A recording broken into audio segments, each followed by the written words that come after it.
Okay, in terms of the stuff,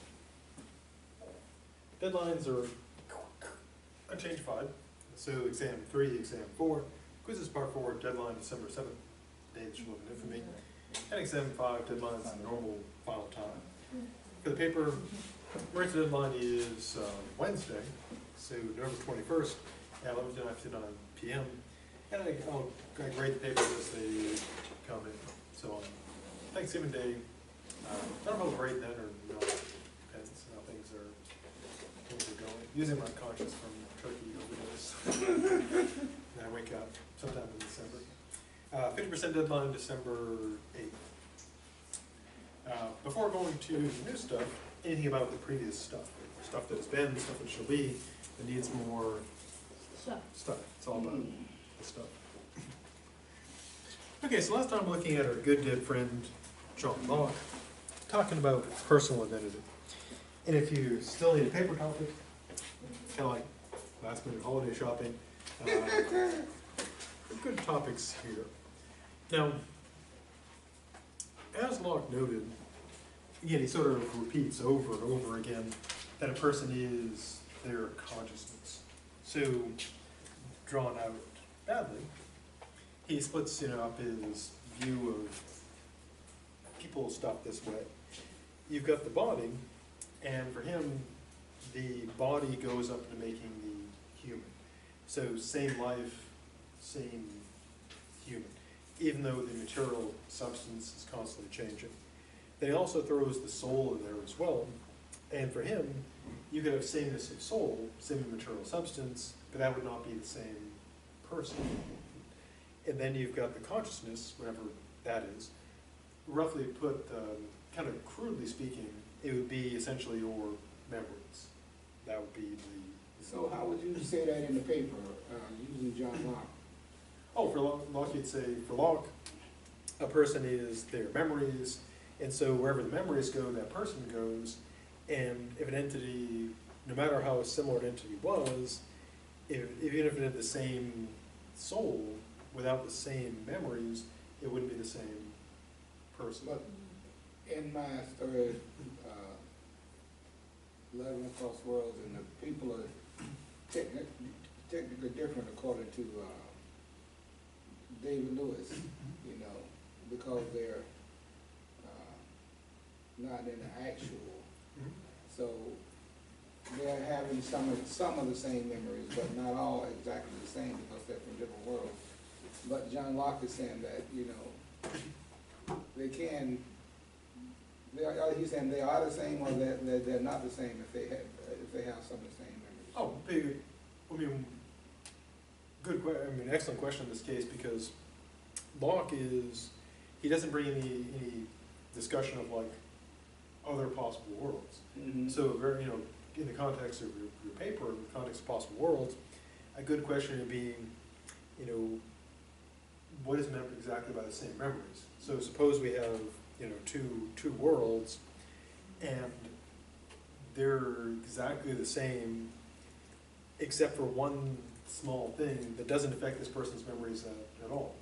So you'd have a person in this world and a person in this other world, and they would have, if you were able to have like a memory scanning, thing and put them up on display, it would have those memories as equal. There'd be no, like comparing two files, they'd be identical. And so if you take it based on content, then given Locke's theory, they do have this, in one sense, the same memories, because there's no qualitative difference between them. But my theory is, like this, they're the same, but they are at the same time, they're different. Yeah, because you could argue, the opposing argument being, yes, they have the same content, but they're not actually the same person. They're not actually identical, because this entity is in this world, and their memories are about that world, and this person's in this world, and their memories are about that world.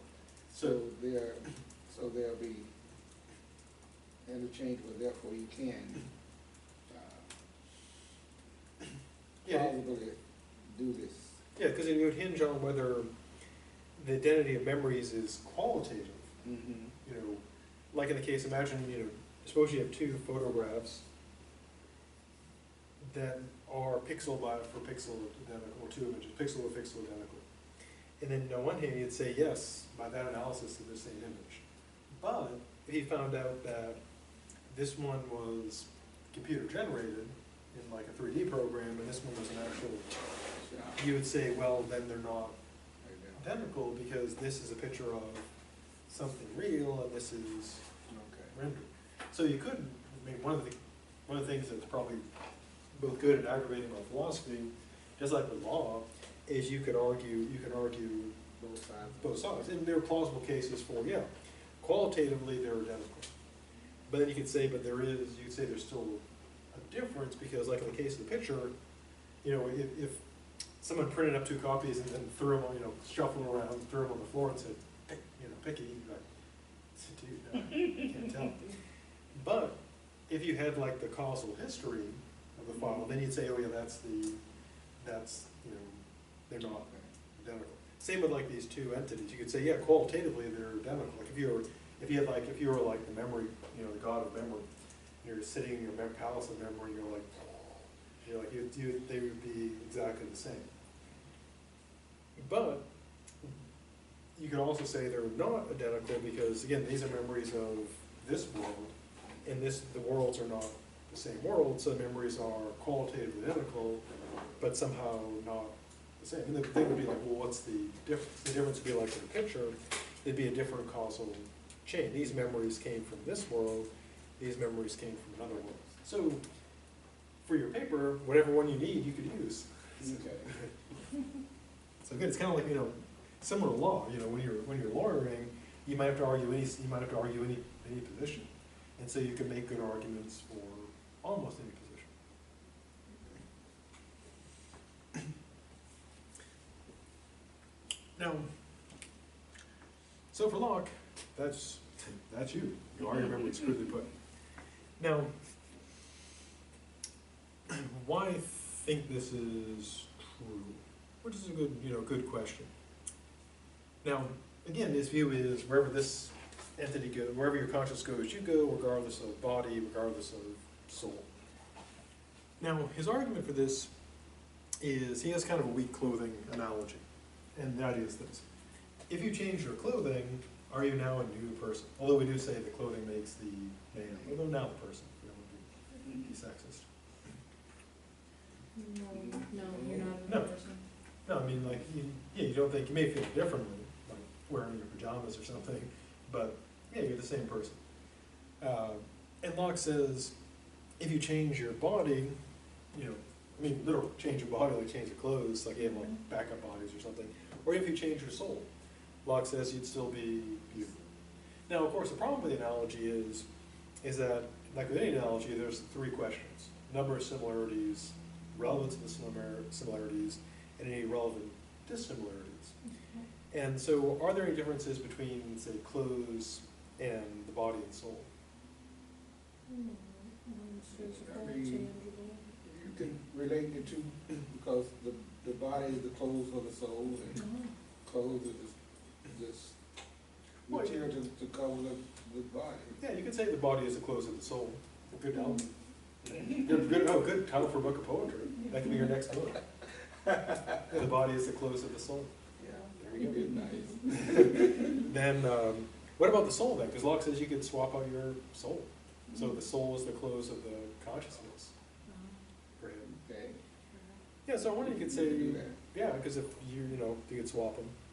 But do we think we could swap our soul like we can swap our consciousness? Like, are we kind of like more stuck to our So he's saying that he feel like he could swap your consciousness, because to me, your consciousness is tied into the clothes that your soul is wearing, because it's the experience of that set of clothing that your soul is maintaining or preserving. Yeah, you could say that, because he's not super clear about the relation between consciousness and soul in terms of how that works, but you could say, yeah, it's kind of stuck in there, so you can't, it's not really like clothing maybe.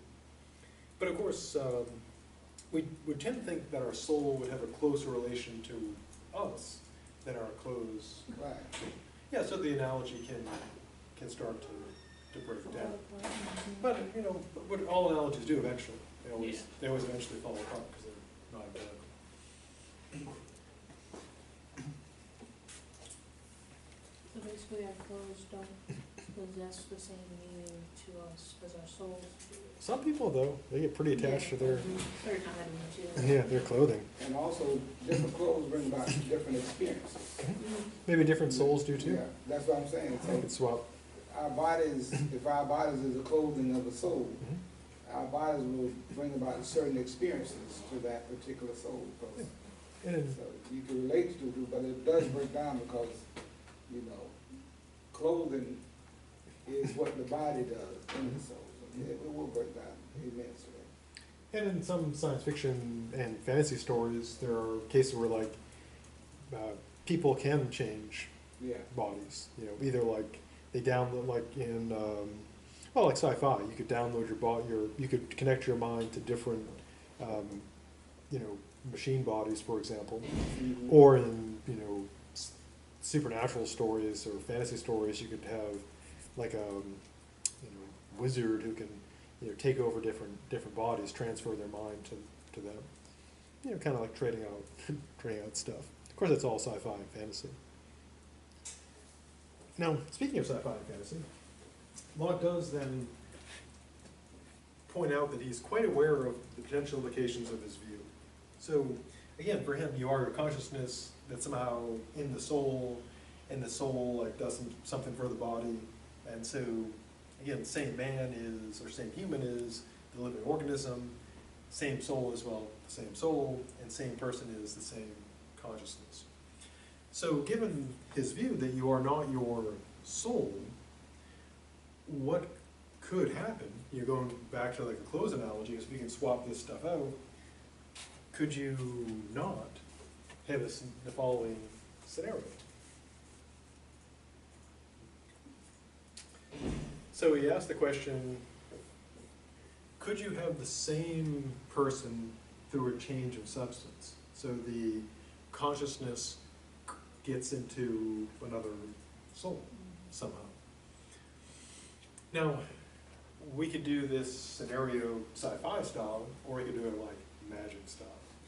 Now, in the sci-fi style, this is something, you know, one of the case papers is this. So if you're still looking for a paper topic, here's a run through of how to do that particular case.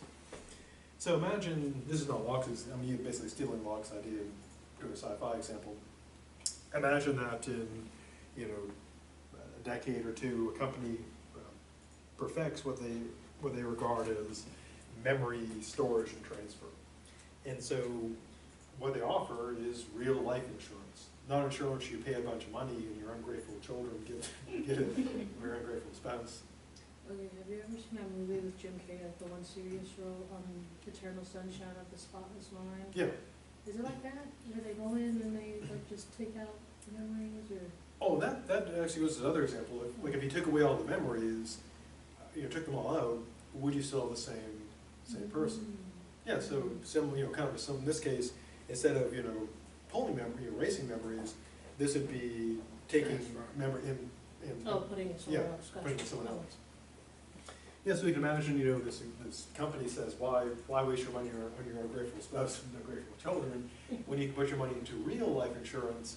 And what they do is, you go in, you know, you contract their services, they use their, you know, mind, you know, imaging device, and they copy all your memories into a you know, backup system.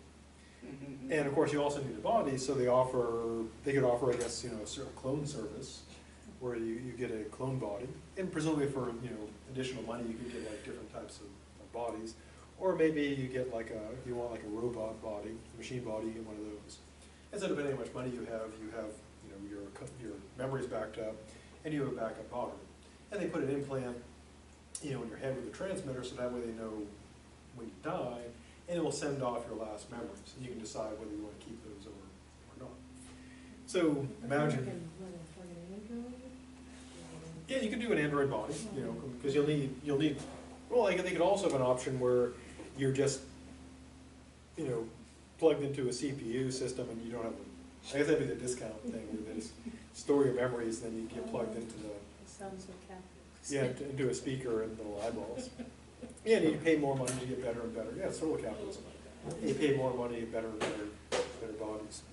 Now, suppose you're really successful as a novelist, so you got stacks of cash, and you go in and yeah, you get the super, deluxe premium package, and then you realize, I'm immortal. Nothing can kill me. So you decide to do all of the crazy, dangerous things that you didn't do before because they were probably kill you. Yeah. Like, for example, you get one of those, the gliding suits, the squirrel suits. Oh, Lord. Yeah, you go to Mount Everest and jump off, and then you're like, and then suddenly, at an insurance, they get the death signal. The poet has died, and then you wake up, in I guess probably North Dakota because of probably the laws there, and you wake up, you're like, crap, what happened? And the friendly insurance representative there say, oh, you had a life terminating event. I guess they didn't heart use attack flying off the mountain. But not to worry, your premiums are all paid for. We've got your body. Unfortunately, the final transmission, of course, was not received. Apparently, the implant was damaged. But of course, we'll discount from your forthgoing raise that cost. And so you're like, oh, that was exciting. You don't know how party you are. Yeah, too bad I didn't get those memories. And so you go out, catch a Uber home, and you go back to your normal life, planning your next adventure. And then a couple of days later, you're sitting there eating breakfast, and you hear the door open, and you hear your keypad, boop, boop, boop, boop, boop. You're like, hey, no one else knows my key code. And then in walks you. There you are eating breakfast, there you are in the door. And you both look at each other and say, holy squirrel niblets, because that's I think something one would say. And the you comes in, they say you got like bandages and stuff, and say, oh, yeah, funny story. Hit my head really hard, sent out the death signal, but not really dead. I was found by some Sherpas, and they brought me, rescued me, and I made my way back to the United States, and here I am. Why are you in my kitchen eating my Cheerios in my favorite bathroom? You say to them, no, I'm me. These are my Cheerios. I'll fight you with my sport for my Cheerios. Now, at this point, the question would be is who is you? Now, from the standpoint of the individual, of course, you each think that you are you. And you're right. Each of you is you. Now, given Locke's view, you would now be, since you have separate memories, you'd now be different people, but you would be not the same person, but given his view, when your consciousness is transferred, this is also you. Now, the problem is this. If what makes you you, distinct from all of the things, can be copied, then there really is nothing that makes you you, distinct from all of the things, because it's supposed to be something that can't be duplicated. Now, so kind of the problem here is Locke realizes that, if you're your consciousness and it makes you you distinct from all the things, it shouldn't be copyable, but giving his view, it is something that would seem to be able to transfer. Now, one possible reply which people have given is you are not your memories. So copying them doesn't make that you. Again, because of this problem. Because then, if there are multiple yous walking around, if you can duplicate memories, you are not your memories. Because, and we intuitively would say which one is the real you. Because you can have the same memories of something that another individual has, and they are not you, so. Yeah, and so in this scenario, which one is you? What if you make an analogy between twins and you've all had literally the same experience, you all do everything together, but you guys obviously are not the same person, even though you have the same memories. That's what I was. So, how would you explain? Because I'm confused. How would you explain that? Oh, the twins? Yeah. Well, the twins is easy because they don't occupy the same space. So their memories will all be slightly different. They go unless they they can be close if they spend every second together, never, like, always go to the bathroom together, always shower together, never do anything apart, then it's similar, but it still would be somewhat different. So with this instance, because the other you has everything directly from you. Yeah, up until the accident, like, if you have the God of memory scanning your memories, up until the accident, they would be identical. And they would also be and they would be seemingly, they'd all be seemingly caused in the same way. Now, one argument other philosophers have given is that the one that's a copy is not, you don't get it the right way. Like, it has to go through, like, you're forming memories the proper way. So this is the same memories, but the wrong formation. They got your memories, they didn't make their own. Like in Blade Runner. I'm trying to see if I got it right, but he's never sent out a death signal before. Right, this is, well, you can make a copy, you have all kinds of them running around, but yeah, so it's like your first time, you get the thing, you jump off the mountain and boom, you wake up, or somebody wakes up in Cincinnati thinking they're you, with all the memories. Now, if you were in this scenario, which one would you rather be? I think I'd rather be the original. Yeah, because we think that would be the original. You.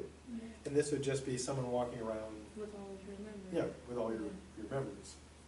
Now, from a practical standpoint, even though this is not being currently done, again, there are real companies really trying to make this happen.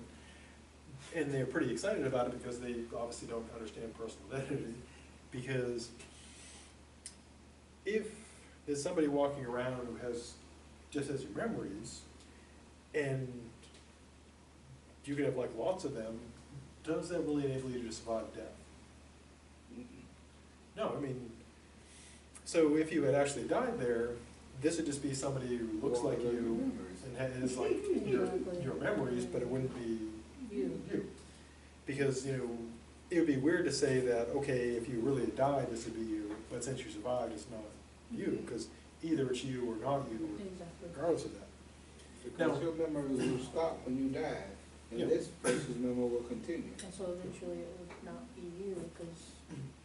Yeah, but it couldn't be you in the first place, Okay. because otherwise, who is this? Original. They can't be two, yeah, so this would be a doppelganger, an imitator. So would you say the copy has a soul, or? Oh, Locke would say, yeah. If being alive requires you to have a soul, then they would have and in Locke's example, they do have a soul, because memory gets copied over. So it's hard, what does he say is the difference between the copy and? Oh, here's the solution. He says, yeah, this would have a ton of problems, because the practical problems like how would this even work, etc. But he realizes this would have a problem because of responsibility. Namely, his view is that, as we'll see, this is all about moral accountability and and punishments and rewards. And so, if the person is the memory, and this person's got like all kinds of memories and all kinds of good stuff, all the great stuff you did, then they would be entitled to all the praise. Like using you as an example, suppose you win like the Nobel Prize in Literature for your writing, they would be like, that's my prize. You'd say, no, that's my prize. No, they can say, be a problem with you say, okay, we can share it because it's both us. Or on the bad side, if there's all these memories of misdeeds, they go to punish. Now, there's a movie, Angel Heart, spoiler alert, old movie, but spoiler alert, where kind of basically the plot is this guy tries to cheat the devil, kind of using Locke's system. What he does is steals someone else's soul or memories, and overwrites his own memories with the good person, and that way the devil can't. In a way, it's very Lockean. The devil can't find the original person to punish them, and of course the twist is that the devil hires that person to find, spoiler, them themselves. pretty freaky movie. But it does, in a way, it's a, you know, kind of a nice illustration of Locke's view. You know, you get an example of, you know, supernaturally, someone overriding their own memories to say, hey, it's Locke's theory of punishment. Now, Locke says this can't happen because God is good and he wouldn't allow that kind of crap to happen. Again, because he's aware of the problem that if consciousness were, you know, memories are transferred around, then punishments and rewards would go with that. Now, I think he kind of realizes his problem because you need something that can't be transferred. And Locke doesn't, instead of coming up with something that can't be actually transferred, like your soul, for example, you can't like take your soul and like stuff it into, you know, into another soul and take it over like a virus. Or maybe you can, that would be terrible. Soul virus. There we go. That sounds more like a spy movie. Yeah, like a hard drive. Like you can't jam another hard drive into the hard drive slot. Yeah, you remove one. But with the files, you can overwrite the files. And so what Locke could have done is come up with something that can't be transferred or copied, but he likes the memory. He ends up to kind of jerk and say, yeah, it can't be. You know, it's like copyright protection. You know, you're trying to copy. Yeah, but for your memory. And even his reply is, you know, God wouldn't allow this to happen. Which could make for an interesting kind of, you know, I guess, short piece of fiction, you know, using Locke's view that people try to do this transfer, it always fails because God always fails for real reasons, because God is always saying, nope. So Locke says, God. Now the second one goes to the point you raised about the eternal sunshine of the spotless mind. So what if, the question here is, could you have two people, same soul? Like the previous one was, could you have, you know, two souls, same person? And this is, could you have two people, one soul? So how would that work? Well, his illustration is this, you know, going back to the, you know, eternal sunshine of the spotless mind, what if someone's, you know, memory were just completely erased? Now, in Locke's view, if that occurred, then that person would be gone. So, I mean, to use the obvious analogy, like if you completely wipe your hard drive and install like all new stuff, then you've got a new operating system in there. Now, what he's thinking about here is pre-existence of the soul. I mean, Locke was well aware of the notion of reincarnation, which is, you know, your soul reincarnates, but you typically don't have any memory of that. And he's thinking, in the case that he's thinking of, Locke mentions in this essay about how the mayor of, I think it's Queensbury, or some mayor, thinks that, maybe Rudy Giuliani, thinks that they are Socrates, they have the soul of Socrates. And Locke raises, you know, given his view, well, to be Socrates, you gotta have Socrates' memories. And so what he's thinking of is, again, reincarnation. And he gives the example, his concrete example is from Nestor, who is a hero, one of the heroes of the Battle of Troy. And he says, imagine you've got a person today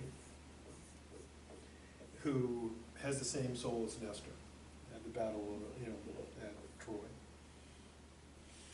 And now they're like, there's their latte, or smartphone. Now, Locke says, if the person now doesn't have any memories of there being in Troy fighting, you know, there with Achilles and Hector and so on, Locke says, if you have the same soul, you're not the same person. Now, part of this is, in a way, empiricism. If someone asks you, were you at the Battle of Troy? You think, I do not remember that. So you probably think, no, that wasn't me. You got the wrong person.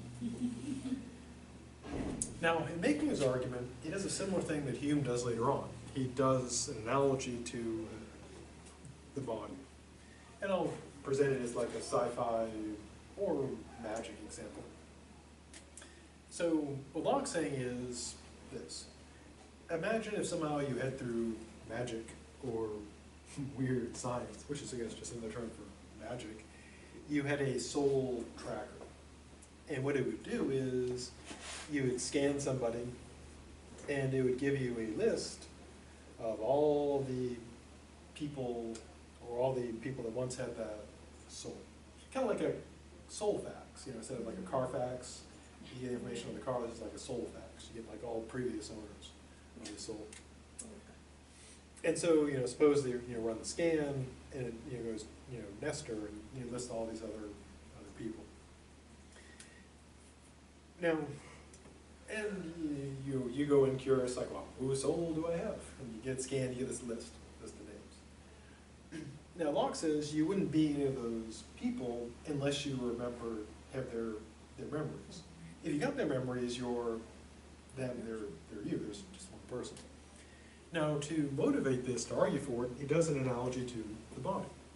So let's change the example just like, so instead of a soul scanner, we have a molecular scanner. And what it does, either through super science or magic, is it scans your body at that moment and then runs through the magical database of all the other people who had those molecules, you know, a match. So at the top of the list would be like the 100% match, someone who at a given moment in time had every molecule that you've got. So you're molecularly identical to that person. Now suppose like your match is 100% to Nestor. You're like, you got every molecule that ever is in every Nestor, you know, at a particular moment in time, you're 100% Nestor match. You're his exact weight, and you get all the Nestor molecules. Well, would you say, well, I'm Nestor?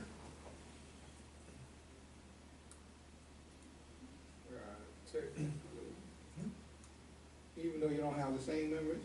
Oh, all you get is molecules. Right. Like every molecule, like in one moment in time, you know, say it like So 2 all seconds. your DNA says you. Oh no, no DNA. No DNA.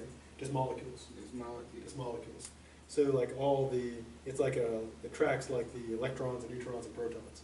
And so through an amazing coincidence, say like 3 seconds after the Battle of Troy, and you right now, 100% molecular match. Every atom, every proton, every neutron, 100% match. Would you say, I am Nestor? Yeah, that's hard to say. Well, suppose there's also 100% match to a rock. Would you say, I am a rock? I am an island? Yeah, no, because the mere fact that you have the same molecules, just have of all the protons and neutrons, you wouldn't say I'm that. We're the same people. You still keep your same identity. Yeah, so Locke says, by analogy, if somehow you're able to know that you and every molecule of someone else, that you wouldn't think I'm that person. You think, wow, what a weird fact. Yeah. Likewise, he says, if you found out you had the same soul as someone else, he claims, the same would hold. That you, without the same memories, you wouldn't be the same person. You have the same soul. You could say, wow, isn't that interesting? My soul was once Nestor's soul. So it'd be kind of like with the house. You found out, that Albert Einstein once owned your house. And you'd say, wow. But you wouldn't say, wow, I'm Albert Einstein because I'm living in Albert Einstein's house. You just say, what an interesting historical fact. Or so he claims. Now, of course, if you believe the person is the soul, then you'd reject this. You would say, if you had the soul scanner, you would say, well, if I'm the soul of Nestor, I'm Nestor, whether I remember it or not. And on some theories of personal identity, you are your soul, memory or not. But given Locke's view, if you have the same soul as Nestor, but don't have any memory of being Nestor, you're not Nestor. You just have his soul. Again, just like with the analogy of the house. If you're not Einstein, even if you're living in Einstein's house, you're not Einstein. Or so he claims. Now this one, in a way, because he doesn't just say, by arbitrary, God won't allow that. This one seems more plausible. And Hume later kind of picks up on this. If you don't, Hume makes kind of the same argument. If you have the same soul, but none of the memories, it's not, you know, that wasn't you. You didn't survive. So we could have, you know, reincarnation, and the question would be, is, well, is it still you? Mhm. And Locke would say, you don't remember, not you. But of course, our intuitions can kind of go the other way, because we might also think, yeah, even if I don't remember, that would still be me. You know, even though I have no recollection of it. You know, going back to the, you know, your example of the eternal sunshine of the spotted mind, if all your memories were erased, you wouldn't say, well, not me. You just said, oh, I haven't got memories anymore. Now, one of Locke's motivations is, well, his big motivation here is, again, justice. And he claims, correctly I think, that the justice of reward and punishment is based on identity. Namely, that the person who gets the reward is the person who did the good thing, or the person who's punished did the bad thing. So if there's like a Nobel Prize in literature, and someone steals your poetry and wins it with your stolen poetry, they don't deserve it. And if you win it, because you know you're the author, you deserve it. Mhm. So from a practical standpoint, he's right. You know, punishment depends on punishing the guilty person, and reward depends on rewarding the person who's done it. Now, one of his concerns here is with sort of ultimate justice, namely Judgment Day, on which day, of course, everyone gets judged. Now,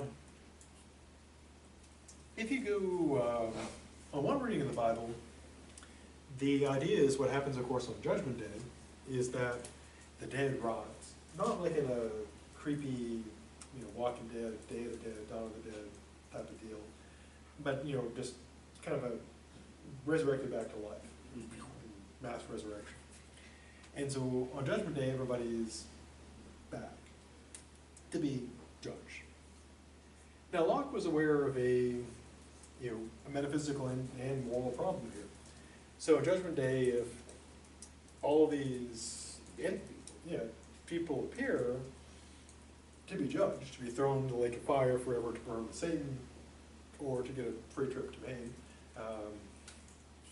then in order for that to be just, the people being thrown in the lake of fire or being brought to heaven have to be the people who did the good and bad things. So if God creates someone who looks like Hitler and just says, hey, you look like Hitler, guess what? That would be unfair. Or if he creates someone that looks like, you know, Mother Teresa or Gandhi or some super nice person says, oh, you look like, you know, that nice person, so you get heaven. Also unfair. So for people to be justly punished or rewarded, that person who's being punished or rewarded has to be the person who did the deeds. Now, Locke was aware that when people are resurrected, they don't get back their original body. And they can't. Because the stuff that made up the original body is distributed among other stuff, probably other people. And so everyone gets a new body. And so the question would be, what makes them, you know, what would make resurrected Hitler Hitler? What makes resurrected Mother Teresa Mother Teresa? And Locke's answer is, of course, the memory. So what God does, he would, like, you know, resurrect people and then put the consciousness, which presumably is like wrapped up in the soul, he'd be like, bloop, you know, put that back in the body. I guess instantly, just like, you know, body raises up, boom, soul's in it, conscious in it. And Hitler's like, crap, he remembers being Hitler, he's like, I know what's coming. There we go. So, wow. I know. He has a reference to Hitler. That did it. So then, that's one of his motivations to get the personal identity. So, Judgment Day, that the right person is punished and rewarded. And again, this is a practical problem for religions that have, you know, Judgment Day. They have a system of reward and punishment, because you gotta have a way of saying it's the same person who's there, being rewarded or punished. And again, non-philosophers usually don't worry about it. They're like, yeah, it is. But then from people who are philosophers, the question would be is how would that work? What are the mechanics of identity? Now, to further illustrate his view, and he really harps on this,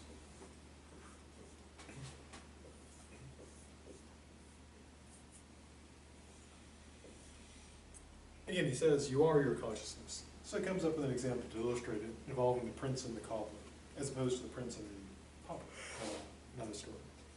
As opposed to the prince and the jalapeno popper, which is again another story. So yeah, so just imagine the following scenario. You get a prince and you get a cobbler. And somehow, the soul and consciousness, he doesn't split them up, of the prince ends up taking over the body of a cobbler. Like they do a Freaky Friday type of exchange. And that movie's been remade so many times, like 1 million times. And they'll keep remaking it. Well, because it always works, because you know, every time, like what is teenage and adult behavior changes, and teenagers and adults always totally different worlds, so it always works. You just have to update the, update the teenage world. The adult world is always the same. It's always work, born, work, and then death. So, it says, imagine the scenario where the soul and consciousness of the prince enters the body of the cobbler, takes over. Now he says, to illustrate his view, and he doesn't say this is something that does happen or can happen, but he says this would be, as far as everyone else is concerned, what human would this be? The prince. After the transfer. Oh, it would be Locke says it'd be the same person, because the person is the consciousness. But, for example, if the police were, suppose the prince is like, now I can commit crimes. From the standpoint of the police, what forensic evidence was left behind? Would they say, yep, clearly the prince, let's go get that prince? They're gonna look at the person. Yeah, they think the cobbler was doing it, because to everyone else, it would be the same person. Yeah. Now, Locke says this would be the same man or human as the cobbler, because it's still the same body. So all the forensic evidence, DNA, etc., would be the same cobbler's, but it'd be the same person as the prince. That's what I was saying. Yeah, because he separates, being the same man as human, to be non-sexist, is a biological identity, the type that shows up in like forensic evidence, and being the same person is physical, the memory being there. Now, as Locke notes, when we talk normally, we tend to run together same human, same person. Like earlier when I said, when Locke says, same man, I'm not going to say same person. I'll say human to avoid being sexist, because for Locke, human is not the same as person. Although in normal everyday life, we throw together human, person, etc. But Locke thinks, we need to be, careful about that. He does make a good point about philosophy in particular and everything else in general, like law and business, etc. You got to be careful with your terms. What do you mean by them? I think it's especially important in academics, and also from a very practical standpoint, very important in law, what you mean by the terms. And so Locke does note, we can use our words any way we want to, but to use a metaphor, it's kind of like with traffic rules. We can have any traffic rules we want, but in general we want everybody to be doing what? Following the same rules. So same with language. Language can be anything, but in order to talk to other people, we got to be using the same meaning. So people don't know what is being meant. And so Locke says, essentially what he's doing is trying to sort out what the word, he's saying, this is what I'm meaning by these words. Now, why focus then on the consciousness and memory? Well, he gives a pretty good argument or reason for this. Because what we're concerned with, he claims, is this. Our self, our consciousness, what's it conscious of? Well, of course, memories. But more generally, pleasure and pain, happiness and misery. So what matters to us is a very practical thing. Namely, we raise the question, when you say, will it be me? The question is like, will it be something that's gonna hurt me, or something that's enjoyable to me?